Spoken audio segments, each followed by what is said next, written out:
We're here today with Coach Chris Wiley from the Limestone Saints. First of all, Coach, thank you very much for having us and doing this with us. Absolute pleasure to have you. We'll jump right into it. In looking at your resume, you've been around at Division I schools and down to junior college schools. Been a head coach at a Division I school as well. So now here, after jumping around for a while, you've settled in, it seems like, for 6 years, going into season 6, right? That's right. So what is it about here that's made you feel like this is a good spot to settle in? You know, I did 2 stints here. So back in, I guess, 2005, I was a pitching guy here. Gaffney's one of those places that kind of sucks you in a little bit. You're in between 2 pretty big cities in Greenville, South Carolina, and Charlotte. The I-85 corridor. I think we've done a very good job and been very successful recruiting-wise up and down the 85 corridor. And it's kind of a close-knit community. A lot of fans come out, a lot of community support. We do a lot of community service in the community as well. So I think it's just kind of one of those situations where you've got somewhere you've gotten comfortable with the people in the community and the way that they come out and support you and you want to support them. And the guys absolutely love the small campus. Is this one of those kind of small communities where the local college team's a big deal and you get crowds and it's a fun atmosphere? You know, it is, and I think one of the things Limestone did a very good job of was once we started football, letting them play at Gaffney High School has really opened the eyes to a lot of people in the community with the college setting. Just because before football came and before they went to Gaffney High School, you get some fans here and there, but as far as now they understand Limestone College, they understand college athletics, and I think it's really helped in the community. And sticking with the location here for a minute, college life, we're in a small town, but there's some things around here for your guys to do in the off time, right? That's right. And a lot of guys, I mean, we have guys that go up to Charlotte a lot to the Panthers games, to Charlotte Knights and that type of stuff. A lot of guys go to Greenville Drive, and then you go to Spartanburg 20 minutes down the road, and you got Wofford, you got Upstate, you got Converse, Furman's over in Greenville. So you got a lot of close-knit college communities all in a tight 50-mile radius.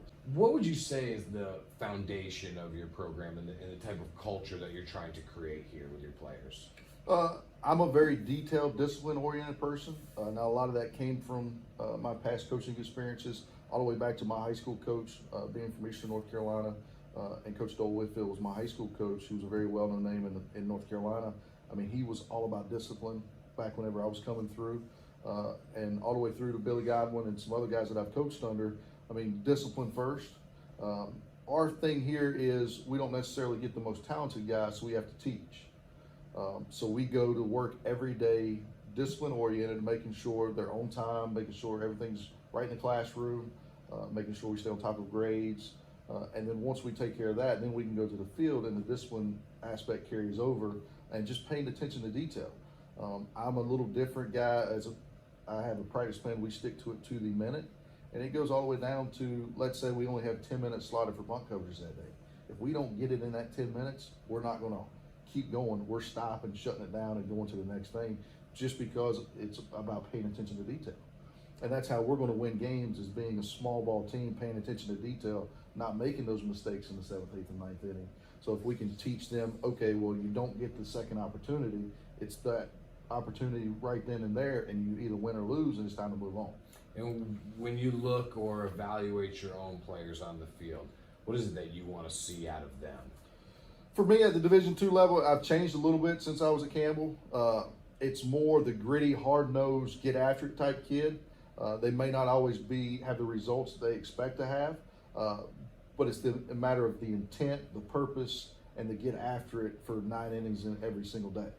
If we can get that kid, once we equal out everything else, we have the teaching process on the other side of it, the hustle, the grit, the dirt, plus the teaching side of it is in the long run going to equate to some wins. So what happens when they're not hustling? What kind of coach are you then? Is it loud? You know, I've mellowed out a little bit in my older days. When I was younger, yes, I would be the yeller or screamer. I think kids are different these days. I think you have to respect them more on the field. I think we take more the approach of, if something happens, I'm going to come over and have a conversation with you. I'm not going to yell and scream at you across the field, because especially at the Division II level, probably 90% of our guys get nothing out of that. They go into a shell, and then something else happens and it gets worse. So I would rather go over and have a normal conversation with them. But that also comes from an attitude standpoint. If you come out and a lot of kids have come out and let's say they failed a test that day and they're just mentally not ready for baseball practice.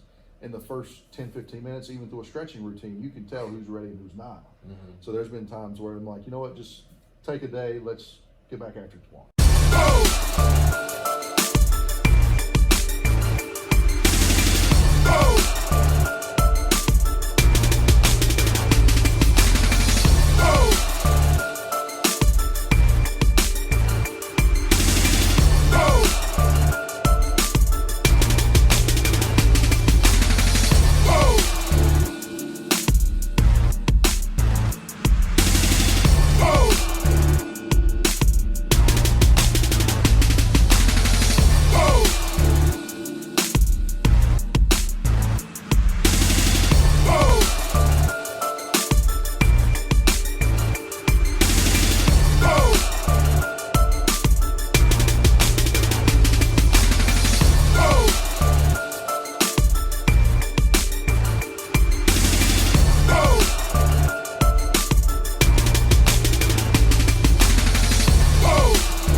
This is a pretty cool spot right here. What is all this? You know, this has been something new for us. It's only been out here for about 6 months now. Jerry Richardson gave us a little over $4 million for the Bob Pravat Athletic Complex.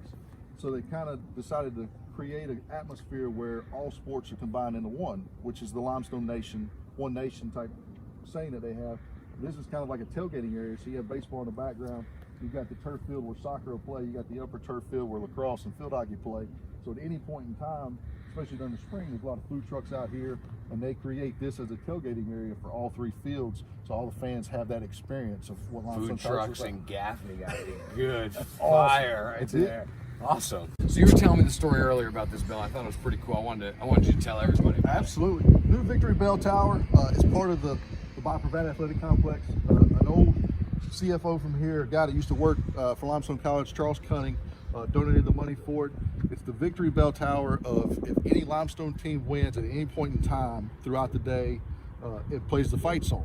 And it's got speakers all the way around it. It's about $250,000 bell tower.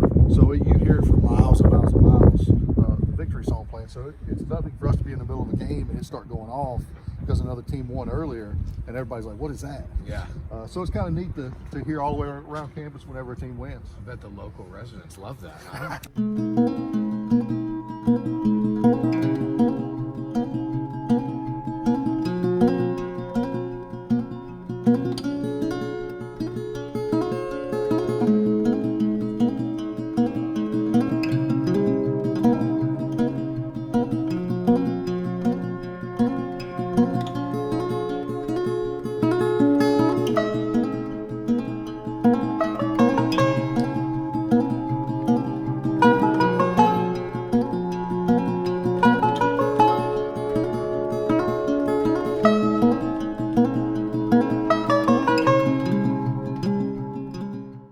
This is a very brand new spot for us with the bell tower behind us, overlooking the quarry. Old limestone quarry. It's been here since the late 1800s. The story behind it is 365 feet deep. They were mining limestone in the bottom of it. All the equipment was in the bottom of it. They hit a spring and it filled up so fast that they couldn't get the equipment out. So all the equipment's still in the bottom of it. A 300-foot crane fully extended in the bottom of it. They've sent divers down in it, and they've gotten down so far that they couldn't see in front of their face, and they say there was stuff swimming around on the size of cars. So they were like, we're not swimming anymore, we're going up. You guys ever see any of those things popping up? No, there are some good fish in here. Yeah. And they tested the water. It's spring water, so it's the cleanest water you could possibly get. We do all of our irrigation for the field comes out of here, so we got a pump down on the corner. That's where we fish from. But you got to know the right security guard. The reason why they don't let you is because there's tunnels underneath here. So there's currents all the way around everything. So if you get in, I mean, the current just constantly goes and it'll sweep you and you're gone. Sounds like a good conditioning drill. Start a rowing team. Yeah, there you go. This is a cool spot out here. What do you guys do here? Our strength and conditioning field outside of our weight room. Any of our speed work, our conditioning work, especially in the fall, we do everything out here. He runs every team out here.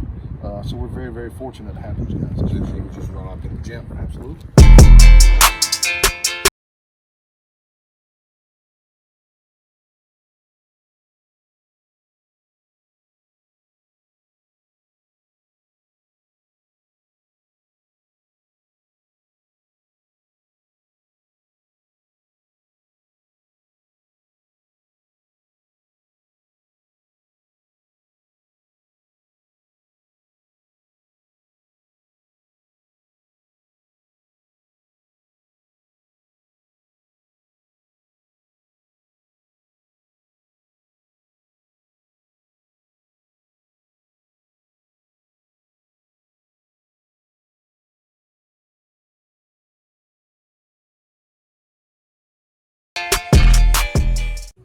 You guys are in Conference Carolinas for one more year, and then you move to the South Atlantic Conference, a very strong conference.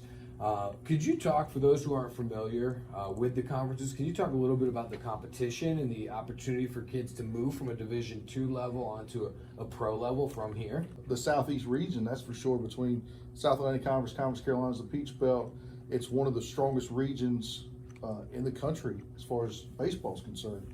And every year, the person that comes out of our region usually does well in the World Series. In the past couple of years, Catawba's been really good in the World Series. Last year, they went to a 6-team regional, and they split the regional into 2 different sites. So you had 2 3-team regionals trying to make it more like a Division I schedule, and then the 2 winners of each regional more or less played in the Super Regional to see who wins the World Series. And you see a lot of guys coming out of these conferences getting that chance at the next level. Absolutely, and that's the thing is, people talk about it all the time of, well, you just got to be seen, you got to be seen, but the level of competition, and there's so many transfers these days that everybody has Division I transfers on their roster, and all the pro guys are following those guys, and in the midst of that, other guys get seen.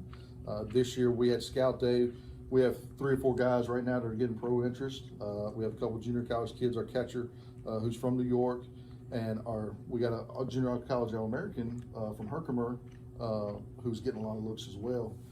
So the idea of being able to get seen is, no matter where you go, it's still there. Right. I talk about that a lot. Like, this isn't football or basketball. Like, those sports, a large majority of those pro guys are coming from the Division I level. But with baseball, because the minor league system is so big, I mean, if you could be on the field as number 1 in college and show that you could do some things, I mean, they'll be happy to give you $600 a month to ride around a school bus to Sioux Falls. Absolutely. And see if you can play, kid. And the good thing, I mean, I've been in North and South Carolina now for all of my college career, playing and coaching. So most of the scouts in this area don't change a whole lot either. So I've known them my whole college career. Which helps get them helps get them out. You were recruited to play at Campbell, and you played your college ball there, and then you even coached there. You were the head coach at the Division I level.